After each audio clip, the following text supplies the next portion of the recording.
to be followed by David Torrance. Thank you, Presiding Officer.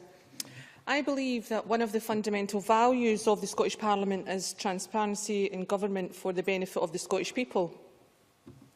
This petition is an important step towards upholding that simple value, honesty. At its core, what this petition calls for is the creation of a register of interests for members of the judiciary in order to ensure fairness in our courts. With the register, when cases are being brought to the court, potential biases can be immediately identified and the potential for a conflict of interest is entirely avoided. The result of this process is simple, fairer and more transparent, where the concern of possible bias is not a concern. Although this is a petition which I fully support, we cannot ignore the need for appropriate checks and balances in order to protect this personal information from being used for other inappropriate purposes.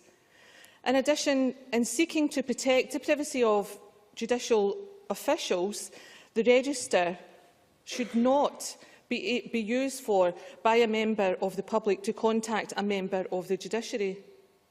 The information collected for this register is explicitly for identifying possible bias and with the goal of promoting fairness and accountability, not violating the privacy of a judge. I have always been committed to promoting transparency and accountability in government, including most recently when my colleague Neil Findlay MSP and his private member's bill on lobbying transparency was introduced in 2012. This bill, which attracted support from across the Parliament, was a great step in the direction of open government. However, over a year after the Scottish Government said that they would introduce another bill on this subject, we are still awaiting for a proposal. Just as the goal for the Register of Interest is not to scrutinise the judiciary, but rather promote fairness, the goal of the Neil Findlay's bill was not to make it harder for charities to promote good causes, but to increase transparency of who is lobbying parliamentary officials. Having worked on this bill when it first entered Parliament in the Public Petitions Committee, I keenly advocate for its support.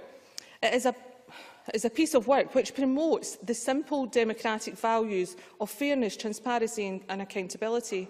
In Scotland, claims continue to emerge of unfair trials ranging from religious, ethnic and national bias. So long as these claims continue to exist, it is the job of this Parliament to promote a fair government. In conclusion, Presiding Officer, I declare my support for this petition and encourage the support of all the other MSPs to do so. Thank you. I now call David Torrance